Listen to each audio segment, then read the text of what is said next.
My name is Dennis Hunter. And would you spell that, please? Dennis-Hunter. And what's your Aboriginal name? My Aboriginal name is Rainbow. They call me Guju Guju. And how do you spell that? G-U-D-J-U, repeat. That's G-U-D-J-U/G-U-D-J-U. Okay.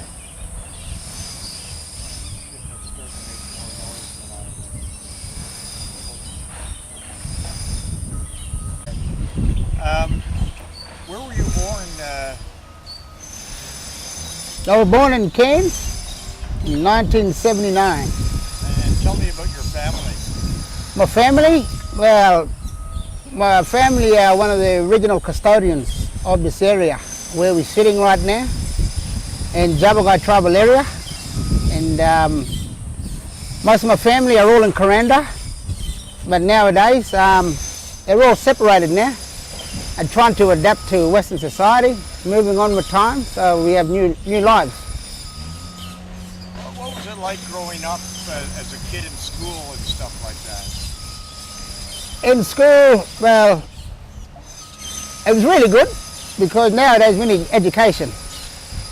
Education here in Cairns is very important to us now because it's not like, if you need to get employment, a job, you need certificates to verify your secondary schooling, your high schooling.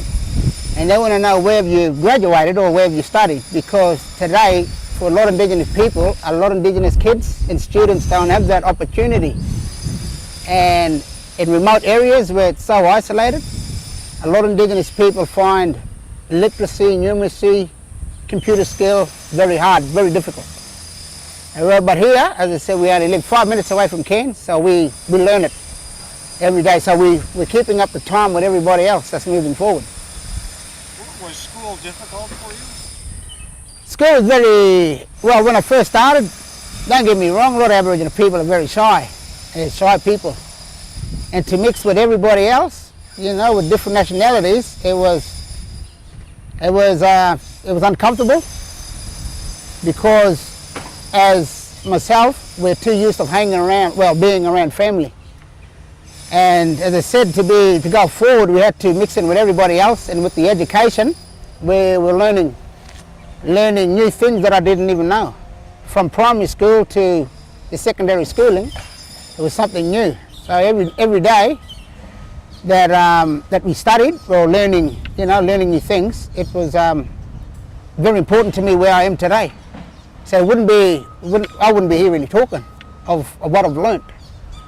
So coming at it from a little eggshell in a small little village into mainstream, this is what we do. All right, so. Do you have a family of your own? I have two lovely boys, and they're on their Christmas holidays at the moment. And the things that I do here, you know, when they have their time away from school, this is one great opportunity for them to get a better understanding and an idea about culture, because we're trying to preserve that still, and we're trying to keep that culture very strong. Nowadays, today, young kids are not too much in technology, iPhones, iPads. We're trying to get young kids out of that because that's interfering with what you're trying to teach, because knowledge and culture is a very important thing that we must hold on still. Once you let it go, it's going to be hard for you to pick up all the pieces. So here, it was a big, for a lot of kids, like my kids. He's been here and experiencing dancing beside me at a young age when he was about 10. And so you get an understanding of feeling of preserving culture, showing it, you know, because it's a different feeling. Once you're an Indigenous person, we have a different nature of how we interact with land, customs, traditions, you know, and that's what's keeping us very strong alive today, with custom and tradition that we still try to keep upgoing. What about the future of Aboriginal people in Australia? Are you optimistic about it? Is it going to get better, or where can it improve? as I said, nowadays today, the main thing that needs to be put in isolated areas, remote communities, education. Because there's still people living 30 years back in time. As I said here, we're well in advanced. We're moving forward, and the Aboriginal people in remote areas are finding it hard. They come in the inner city of Cairns, Sydney, Melbourne, Adelaide, they don't know what to expect. You know, big concrete buildings all around them, claustrophobic.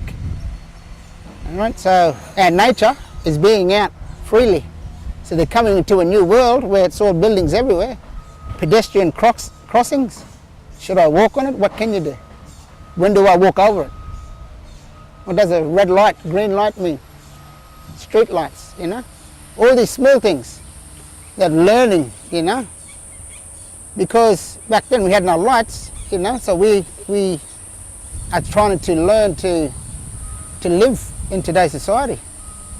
You know, me growing up at a young age with no power in small communities away from here, a little place called Mantaka. Going to school, primary school, going back out on the train, washing our own school clothes in the fresh water, cold water. We had no hot water system. You know, so we had to wash our own clothes, dry it out before 6 o'clock in the morning to get the train back into school. So, as I said, growing up with that about 10 years of my life at a young age, I've experienced that, how hard it was without electricity, no lights, no stove, you know, no hot water system. Living in today's world, everything's easy, you know. Do you think your kids have it too easy? It's today, as I said, new generation, you know, new environment for them. Because, as I say, time's travelling now, and that's a human nature. It's a human nature for every human beings. If you lose something in the next 5 years, you're not going to remember it. So it's very important that we keep the young generation motivated and occupied. When we go camping, don't bring your iPod out camping. This is where you learn. This is like a school to us. We learned school in cement buildings, but out there in the bush, that's all the knowledge out there. That's where we connect to land. See, myself, I live by, as we talked before, two worlds, the difference. I'm learning new things here, today's society, but I still got knowledge on what I've gained from my respected elders. Can the modern world learn anything from Aboriginal culture? It depends on what you want to learn. You know, there's a lot of issues that's unsolved. You know, depending where you want to be. You know, with the modern world today, is that, to be honest, we're still struggling to where we want to be. Because our opinion, our voice has never been heard. To be, you know, we want to have rights of this land. There's been existence here for many generations before colonisation. And today it's hard to put that message across to people that don't understand, you know. So, as it said here, in this country it needs reconciliation. Reconciliation where people will come together. If not, a treaty would be even better. So that way we're classed as human beings. You know, because, as I said, there's a lot of unsolved issues there that need to be upgrowing, need to be planted, and it's need to grow, because in the next 10 years, there are going to be too many buildings here. There'll probably be a building where I'm sitting. You know, I want to show my cultural heritage to people outside of Australia. It's good for university students to come in on Australia. Their first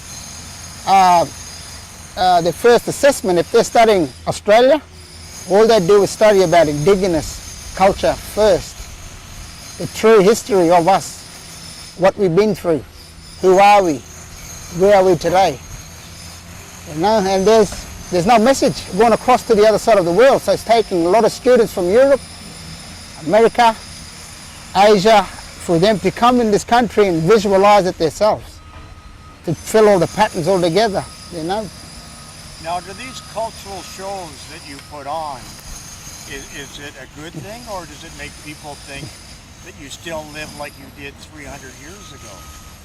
Well, to be honest, like the traditional ways of living, it's all gone.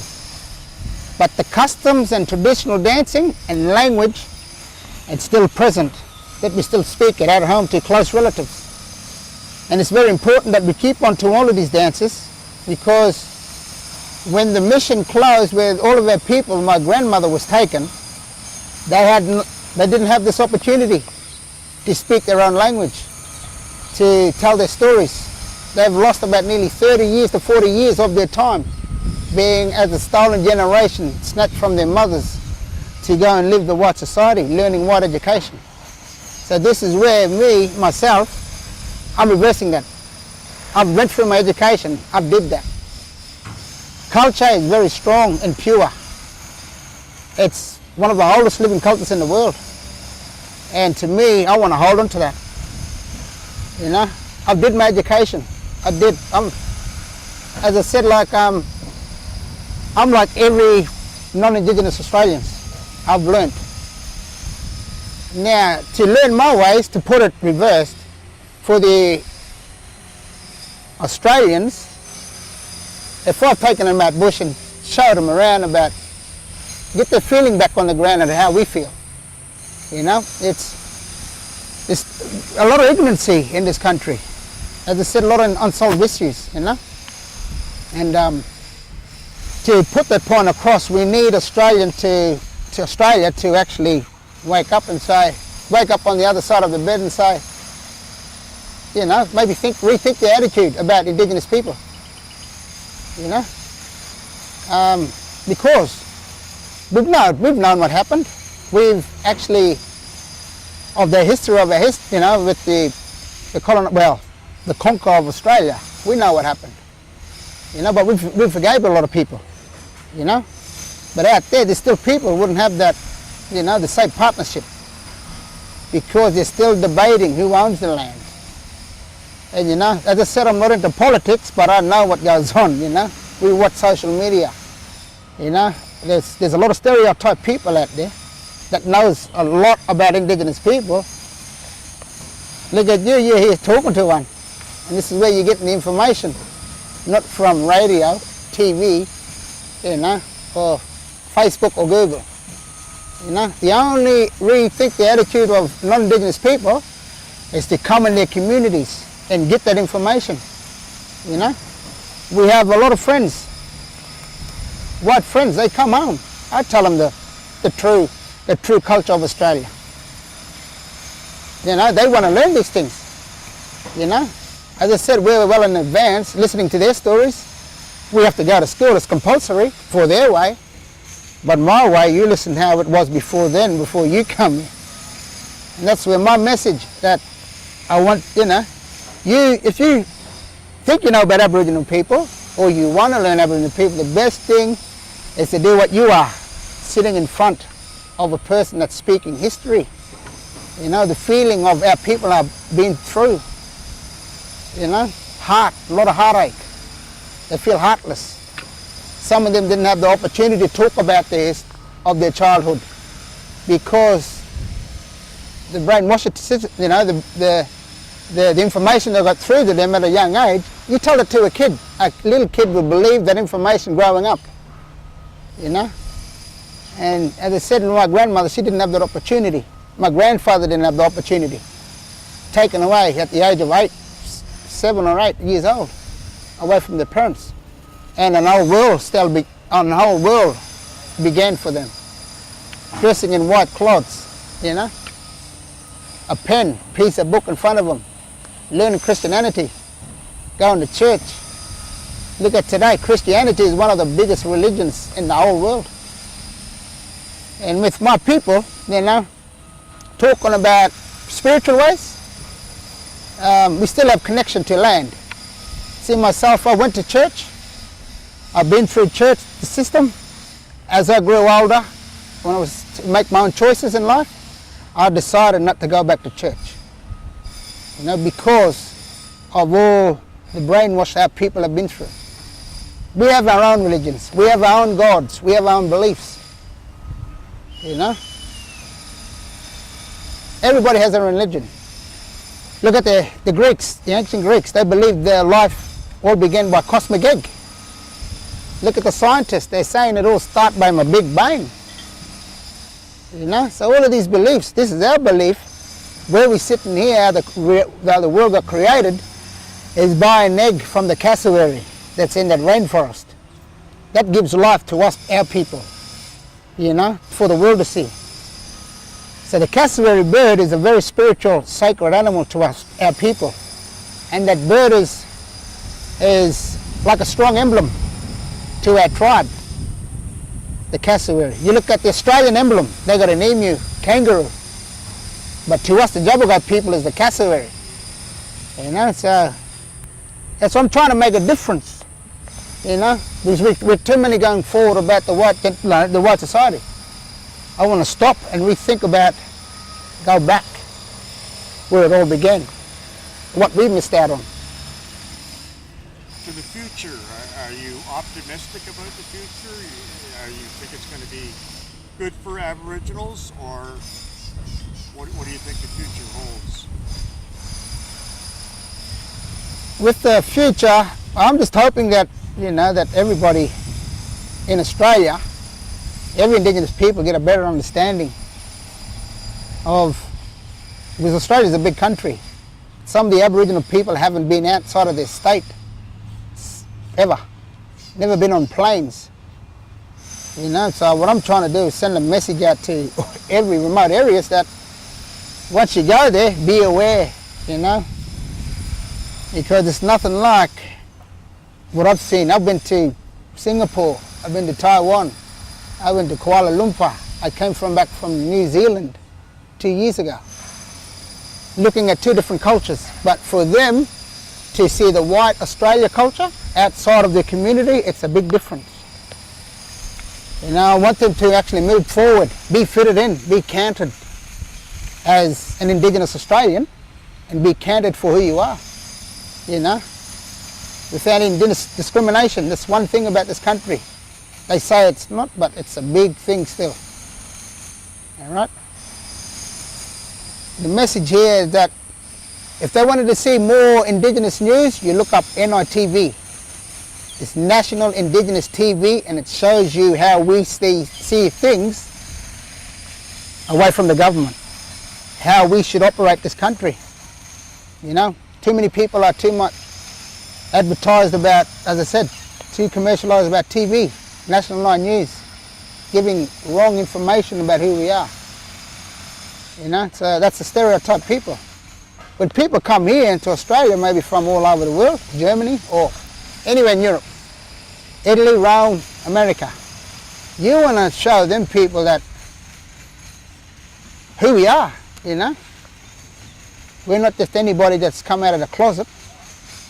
They're coming to see the true culture of Australia, the Indigenous people. That's why they're here. See, this company, it's been running for 28 years.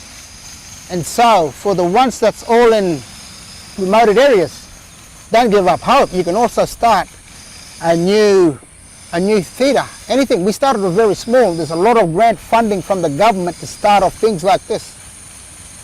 And this company is in the Guinness Book of Record for the still ongoing theatre, hasn't crashed yet. So, started in 1987, a place called Coranda, and we're still going forward. All right, so that's a message. Like, I want to see Aboriginal people to get their, you know, get a better understanding how Western society works first. You know, because there's a lot of areas out there where they don't speak English. English is very limited because they speak their language very strong every day.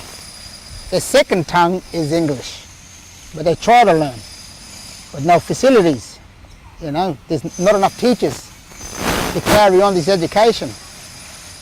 You know, and as I said, we're well in advance, and I want to see my people of Australia get a better degree. You know, it's never too late. You know, I'm 35. I've done that 17 years ago. When I finished in 1996, I come straight here. 1996 and I'm still here. You know, this is what I love doing. I've seen what I can do outside of here. It doesn't involve me outside of here. So I did my education. I did literacy and numeracy education. You know, everything above from secondary high school. And this is what I concentrate. Telling the whole world who we are.